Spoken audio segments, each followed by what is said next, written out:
লক্ষ্মীপুরে প্রতি মুহূর্তেই হু হু করে বাড়ছে পানি। মেঘনা, ডাকাতিয়া ও রহমতকালী নদীর পানি এখন বিপদসীমার উপর দিয়ে বয়ে চলেছে।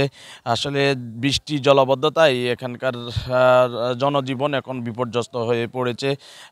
ডুবে গেছে মানুষের বসতঘর, ভেসে গেছে পুকুরের মাছ, আক্রান্ত হয়েছে কৃষকের ফসলের। এখন মানুষ আসলে অনেকটাই মানে দিশেহারা হয়ে পড়েছেন, নিরাপদ আশ্রয়ে ছুটছেন।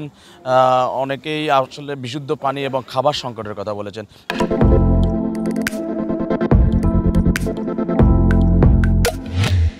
এমন পরিস্থিতিতে আমি কথা বলেছি এখানকার জেলা ত্রাণ ও পুনর্বাসন কর্মকর্তা ইউনুস মিয়ার সঙ্গে। তিনি আমাকে যেমনটি জানিয়েছেন যে এখন পর্যন্ত পুরো জেলায় ১,৮২,০০০ পরিবারের প্রায় ৬ লাখ মানুষ পানিবন্দী অবস্থায় রয়েছেন।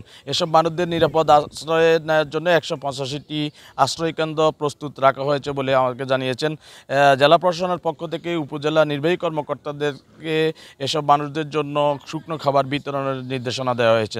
এছাড়া স্বেচ্ছাসেবী টিম এবং সেনাবাহিনীর সদস্যরা যে কোনো সংকট মুহূর্তে প্রস্তুত আছেন বলে জেলা ত্রাণ ও পুনর্বাসন কর্মকর্তা আমাকে জানিয়েছিলেন। এই ছিল লক্ষ্মীপুর থেকে বন্যা পরিস্থিতি সর্বশেষ। আমি ফিরে যাচ্ছি স্টুডিওতে।